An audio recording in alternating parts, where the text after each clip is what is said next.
videos. Hey, YouTube, it's Petey Twofinger. I'm here with Kita, my little buddy. Where's Kita? Get Kita for me. It's Happy Thanksgiving time. Facebook is down. Instagram is down. Is it the end of the world? Are they going to pull the Illuminati market crash? Oh, or is it just a bunch of people? Too many people are logged in. I checked Instagram. It's up now. It's like about 10:45 here in Chicago. It's stable. There were 60-mile-an-hour winds here yesterday, or that's what the peak winds were. Either way, it was windy here in the Windy City. And I'm here having morning coffee with my wife is here, which is just absolutely wonderful because we don't get to spend much morning time together. And Kita, he's being a good boy. Yes. Want to get down? Want to go? Okay. How about a tweet? So anyway, I'm just checking in and saying, this is the period again where I'm not going to be uploading a real lot. And so I know that there are people that do regularly enjoy the uploads here. Enjoy, I'm saying that loosely. So I wanted to just pop in and say hi to you guys and wish you, honestly, the happiest holiday, because when we do Thanksgiving as a family, we always have to do this thing where they put you on the spot where you go around and you have to say what you're thankful for. And see how sincere the answers are.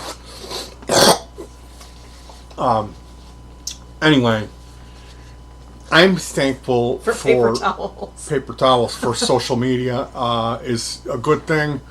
I know I gripe about being harassed and having automatic thumbs up, but I really am grateful for this platform, and including, I know I always minimize it and say, well, I never set this up to be like to have an audience, that this was more of a private thing, which is kind of a cop-out because I did consciously make like cheap telegraph, hacking with PD tools. The first videos that I made, those were specifically made for other people who are similar-minded people who would enjoy watching what I do, get a peek at the tools that I use.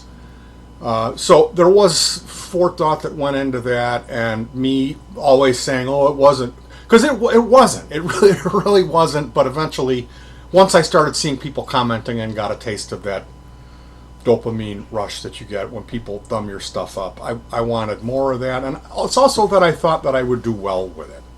That I could make a living off of it, though. No, I never thought that I would have more than a small following, just because that's been the history of me. Is I was never in a big group of people functioning in a social group where I had a bunch of friends. I was always kind of an outsider with just enough good people around me to keep me sane. Anyway, social media is great when used in moderation. When you start getting too wrapped up around the thumbs up and the thumbs down aspect of it, I think that rather than not showing that, I mean, YouTube, according to the people that are always getting thumbed down for selfish reasons, for reasons where people got a chip on their shoulder and they gang up and just thumb down a guy's channel, those victims will always say, "Oh, it's helpful," but in the long run, who knows what that information is doing? I would think that YouTube would be, their algorithm would be able to be smart enough to figure out to ignore that. Because if you have the type of person that's going to flip out over somebody, or they're trolls, they just look for victims that will respond, people that subconsciously they're jealous of, that they're going to attack. That's really has nothing to do with the target, the victim. So ultimately, I think that Facebook needs to have an option, if you're being harassed, to remove that. Not just hide it. I mean, I'm not sure how it works. I have it hidden now on my channel, but it seems to be that, like, since they have an algorithm that, like, if I went to your channel and started thumbing down every video as soon as it was uploaded, that would red flag something on my account, and they would be like, "Gee, it looks like you're harassing this guy. You got to stop doing that." or they would just not let me do that anymore. I would have to at least watch the entire video, and if I'm still doing that, after a while, you would have to start explaining why you don't dislike the video. Just like some kind of thing where you can't just automatically harass people. And that's when I say I'm thankful for social media. That's the hitch on it, because being on the other end of that sucks when you have put in a real lot of effort to do well with your channel, as I have. If you go back and look, there's 800 plus videos. There's all kinds of content here. And I realize it's specialized stuff, and I don't want to make the focus of this video on these losers. So, moving on. Anyway, I got some stuff to recommend for you. We've been watching Hell's Kitchen and what's the other one? Kitchen Nightmares. It's Gordon Ramsay shows. There's a free streaming service called Pluto TV. You don't sign up for it, although there are repetitive commercials on it. That's the downside.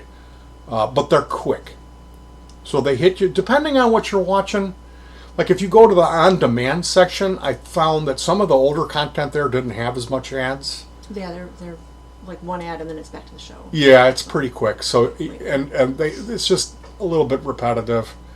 So we're watching. Hell's Kitchen has 18 seasons. We're on season 2. Yeah, we just started episode 1 of season 2. And the thing about that show, Gordon Ramsay is one of these alpha type personalities where he's really able to tear into a person's weak point and make them feel this small very quickly. He's like a drill sergeant type of guy, but he also has a skill of being able to cook very well. He's a genius with cooking. And I think a lot of that show is more or less maybe scripted or not real life. I noticed some stuff. The two main guys were high on cocaine. In your opinion, the night of the last show, after they go in the back after they're done with the night and they have a cigarette and drink some champagne, they had just done some lines of coke. And now you're laughing at me. I know, you're always right. They barely showed them. You they used to say that about Robin Williams, and I was their like, face. nuh-uh. Yeah, right. I know. And Letterman, too. You don't know about Letterman being a cokehead? No, I never heard that one. I don't remember that. Letterman's a cokehead. Okay, go on. So what did you hear about the guy who won? I was like, Gossip Girl? I heard that Gossip Girl. New feature. No, that's a show, I think. I looked him up because I wanted to see what happened, because it's been like 18 seasons, and I guess he had some. They lost him and his. Maybe it's the wife that was on that show lost a daughter, and then he, I think, has a new wife, and he had drug problems, and there's a GoFundMe page set up in like October of 2018. Ooh. So I don't know what his drug problems were. Anyway, keep that in mind if you are going to watch season 1 of the show. What I was trying to get at is they kind of pick people that, like the casting director is picking people that have traits, unlikable traits, like where somebody walks in a room and right away you look at them and something's wrong with their eyebrows, or it's like they look a little funny. So because they don't want to pick, like, my wife would be a good example. She's cute, and there's nothing that stands out, like she doesn't have a big wart on her face or a limp or something wrong with her, a monobrow. So if she were to come in and Gordon Ramsay were to start laying into her, you would feel like the guy's a jerk. You would see him for what he is. I do feel like the guy's a jerk, no matter who he's yelling at, though. Well, if they're really flawed people and they're arrogant, it takes a lot of that edge off. So I think that they try to use footage where the people aren't at their best. You know what I mean? And they also... There's a lot of stuff that we don't see in that show. There's no excuse for him to talk to people. Right, but I think that there's a lot of stuff that we don't see where they set it up. They set them up to have a problem, and you just see that problem occur. You don't see that they were set up to fail. And then he's screaming at them, and they just look like they're weak, But it's a really interesting and highly entertaining show. I think the only thing would be that it would be a little repetitive. And then there's Kitchen Nightmares, where he goes into restaurants that are having issues, and he'll go. They serve them some food. He comes in, they serve him some food, and he tears them to pieces, and then he goes in the back and snoops around and where they keep their food, and he'll usually find maggots and rotten food, and the owner's like, I don't know, you know, rats running around, and some of it is really very difficult to stomach, and it's always that the owner is like some like Guido, like guy with gold chains, who's like, that's not clam sauce, like just like the worst guy. Like, get some linguine, make it good this time, capiche? Like, just the worst, like, hateable, like, it's totally this guy's fault. Everything in the restaurant that's wrong is this guy. And then they come in and obviously give them a big makeover and everything's wonderful. So you get a view into it. It'll turn you off dining out. You won't ever want to go out to eat if you watch Kitchen Nightmares. So that's recommended. And then I've been watching some documentaries. You may want to grab a pencil. The Chimsea Cauldron, Chimsea, the Nazi Temple of Doom, any submarine documentary. There's a submarine documentary on the entire history of submarines that's really good. Another one is the secret Soviet space program. And that's not any kind of like, oh, they've got spaceships. It just documents what happened starting in the 50s with Sputnik and all of the testing that they did that wasn't so much like what we tested, where we didn't want to lose pilots. They were just picking young guys and going, get in this chamber, and turning it up to 11 until they popped. And then they would go, okay, well, he popped at 30, so we need to make sure that's below 29.9. They wouldn't do it like we would, where they would keep edging it up and see when the guy passed out. They would just like kill people.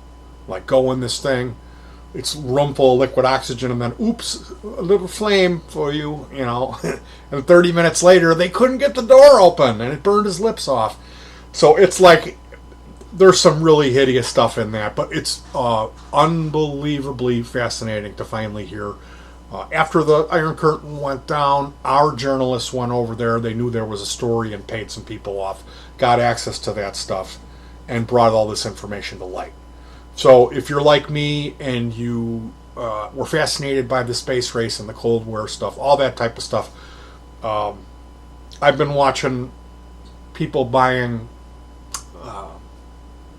Titan II nuclear missile silos and trying to convert them into living spaces or bed and breakfast. There's a bunch of people doing that. Cold War stuff, those type of documentaries. And then the Nazi stuff, which is, it's a little bit satanic for me. That Chimsea Cauldron, it looks like something you would cut a baby and drain its blood into so you could drink the baby's blood. That's the only thing I could think of to use that for. Or Hitler's bedpan. Anyway, those are some recommendations. Nazi Temple of Doom. That'll lead you down. There's a Himmler documentary about Himmler, how pasty he was in the face and how everyone hated him, and how he ate leeks for breakfast and told his men, he was kind of like a Mormon. He was like, you can't drink, you can't smoke, but go cheat on your wife. You need to go and impregnate as many women as possible. As long as they're Aryan, that's what we need.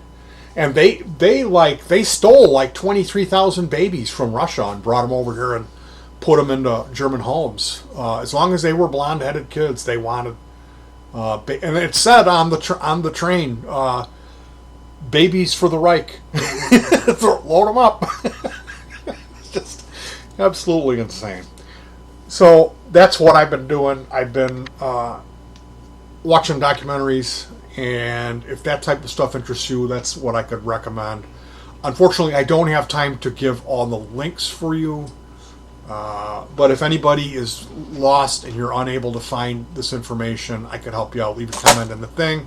Have a great holiday. Have a great Thanksgiving holiday. I'm sure I'll be back before Christmas. But like I said, nothing's really going to be going on. I got to wrap up this germanium nightmare. And then I got another pedal here. A Friedman, BEOD, or /Dirty Shirley. And that's probably not going to happen. I'm probably going to wait on that because I just didn't really enjoy the process of the last 2 pedals I had to build, and I need a break.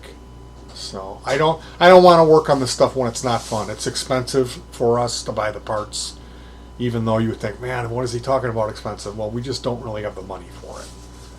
And even though it's less than $50 for each pedal, I need to spread those out over time so I'm not spending a real lot on this hobby.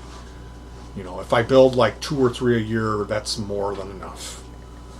And typically they're less, but sometimes they get more than that. Anyway, happy holidays and enjoy. Sincerely, thank you to all you guys. Sincere thank you. And peace.